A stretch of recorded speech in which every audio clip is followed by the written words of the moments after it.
Евангелие според Марко, 11 глава.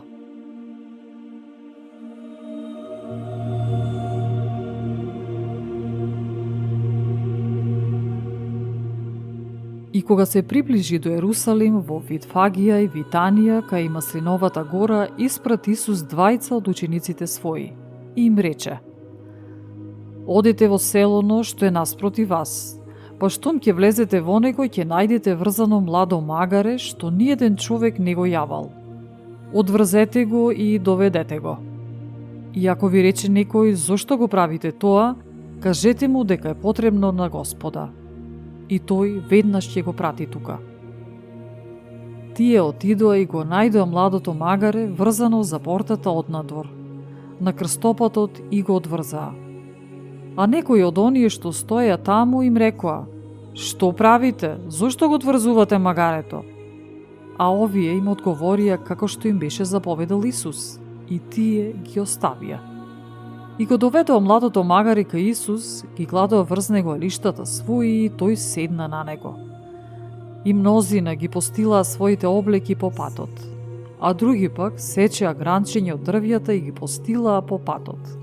А оние што одеа пред него и по него викаа и велеа: Осана, благословен е оној што доаѓа во името Господово. Благословено е царството на нашиот татко Давид, кој иде во името Господово. Осана во висините. И влезе Исус во Ерусалим, во храмот, разгледа се. Па бидејќи беше веќе доцна, излезе и отаде со 12 мината во Витанија. А утредента, кога излегоа од Витанија, тој огладне. И откако оддалеку виде една смоква покриена со лисја се приближи, не били нашол нешто на неа, но кога се доближи до неа, не најде ништо освен лисја, зашто уште не беше времето за смокви. И проговори Исус и рече: Од сега никој довека да не вкуси плод од тебе. И го чуја тоа учениците негови.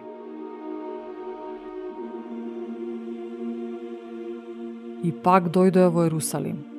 И откако влезе Исус во храмот, почна да ги брка оние што продаваа и купуваа во храмот.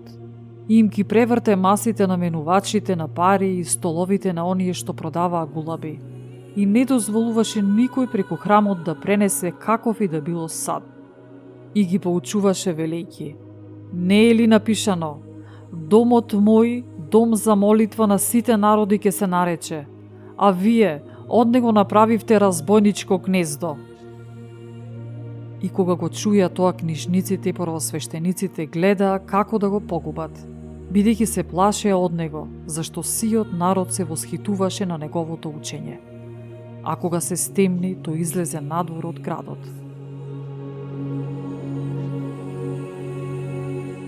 Утредента, минувајќи ја видоа смоквата исушена од корен.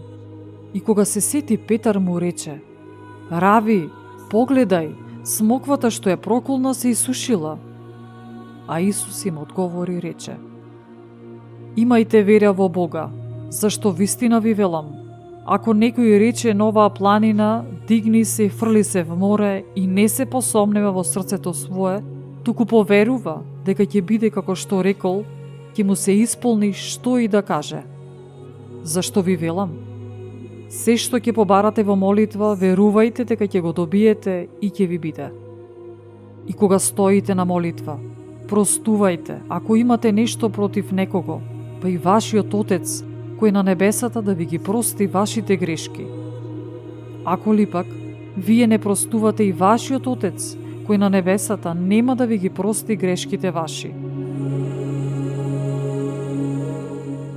И пак дојдоа во Ерусалим. А кога одеше низ храмот, придоа до него првосвештениците, книжниците и старешините. Па му рекоа: Со каква власт го правиш тоа? Или кој ти ја дал таа власт да го правиш тоа? Исус им одговори и рече: Ќе ве прашам јас за нешто и одговорете ми, а потоа и јас ќе ви кажам со каква власт го вршам ова.